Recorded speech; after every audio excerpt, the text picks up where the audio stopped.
যুদ্ধ পরিস্থিতির মধ্যে ইরানের ক্ষমতা কাঠামোয় আকস্মিক পরিবর্তন।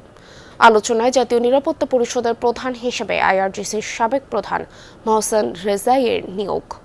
যুদ্ধ নিরাপত্তা ও যুক্তরাষ্ট্রের সঙ্গে টানাপোড়েনে 3 ক্ষেত্রেই দীর্ঘ অভিজ্ঞতা থাকা রেজাইয়ের এই নিয়োগকে বেশ তাৎপর্যপূর্ণ বলছেন বিশ্লেষকরা। বলা হচ্ছে, হরমুজ কূটনীতিতে আরও সুবিধাজনক অবস্থানে থাকতেই গুরুত্বপূর্ণ মুহূর্তে এই রদবদল। ভোগান্তি ভুলে চলে আসুন রিগালে। ওয়ারেন্টি সহ স্টাইলিশ কালেকশন নিয়ে রেডি রিগাল ফার্নিচার।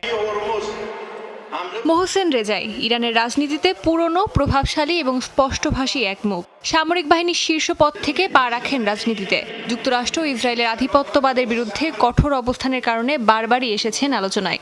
হরমুজ প্রণালী নিয়ে অনিশ্চয়তার দর কষাকষির মধ্যে তাকে দেশটির সর্বোচ্চ নিরাপত্তা সংস্থা জাতীয় নিরাপত্তা পরিষদের দায়িত্ব দেওয়া হয়েছে।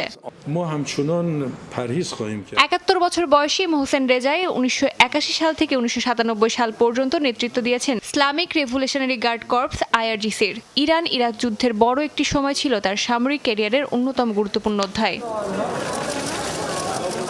সামরিক বাহিনী নেতৃত্বের পরও ক্ষমতার কেন্দ্র থেকে সরে যাননি রেজাই। দীর্ঘ 2 দশকের বেশি সময় দায়িত্ব পালন করেছেন এক্সপিডিয়েন্সি ডিসার্নমেন্ট কাউন্সিলের সচিব হিসাবে। আইন প্রণয়ন নিয়ে পার্লামেন্ট ও গার্ডিয়ান কাউন্সিলের বিরোধ মেটাতে গুরুত্বপূর্ণ ভূমিকা রাখে এই সংস্থা। অর্থাৎ সামরিক অভিজ্ঞতার পাশাপাশি দীর্ঘদিন ধরে ইরানের রাজনৈতিক ও রাষ্ট্রীয় সিদ্ধান্ত গ্রহণের কেন্দ্রেও ছিলেন রেজাই। ২০২১ থেকে ২০২৩ সাল পর্যন্ত প্রেসিডেন্ট ইব্রাহিম রাইসির সরকারের ভাইস প্রেসিডেন্ট হিসাবে অর্থনৈতিক বিষয়ও দেখেছেন তিনি। বেশ কয়েকবার ইরানের প্রেসিডেন্ট নির্বাচনে প্রতিদ্বন্দ্বিতাও করেছেন রেজাই। এবার রেজাইয়ের নতুন দায়িত্ব সুপ্রিম ন্যাশনাল সিকিউরিটি কাউন্সিলের সচিব। ইরানের নিরাপত্তা ও পররাষ্ট্রনীতির গুরুত্বপূর্ণ সিদ্ধান্ত সমন্বয় করে এই কাউন্সিল। প্রেসিডেন্ট, পররাষ্ট্র মন্ত্রণালয়, সামরিক বাহিনী ও নিরাপত্তা সংস্থাগুলোর মধ্যে সমন্বয়ের গুরুত্বপূর্ণ কেন্দ্র এটি। পাশাপাশি রোববার তাকে সুপ্রিম ন্যাশনাল সিকিউরিটি কাউন্সিলের সর্বোচ্চ নেতা মুস্তাফা খামেনির প্রতিনিধি হিসেবেও নিয়োগ দেওয়া হয়েছে।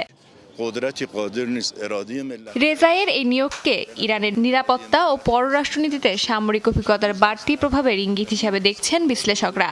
বিশেষ করে যুক্তরাষ্ট্রের সঙ্গে উত্তেজনা, হরমুজ প্রণালীকে ঘিরে অচল অবস্থা এবং সম্ভাব্য আলোচনার সময়ে তার নিয়োগের আলাদা তাৎপর্য রয়েছে। সামরিক দক্ষতার পাশাপাশি রাজনৈতিক এবং অর্থনৈতিক অঙ্গনেও রয়েছে তার দীর্ঘ অভিজ্ঞতা। ফলে ভবিষ্যতে তেহরানকে একটি কঠোর নিরাপত্তা অবস্থায় ধরে রাখতে, অন্যদিকে কূটনৈতিক আলোচনার পথ খোলা রাখতে 2 ক্ষেত্রেই ভূমিকা রাখতে পারেন সাবেক এই আইআরজিসি কমান্ডার। অস্মিতা বিশ্বাস, যমুনা নিউজ।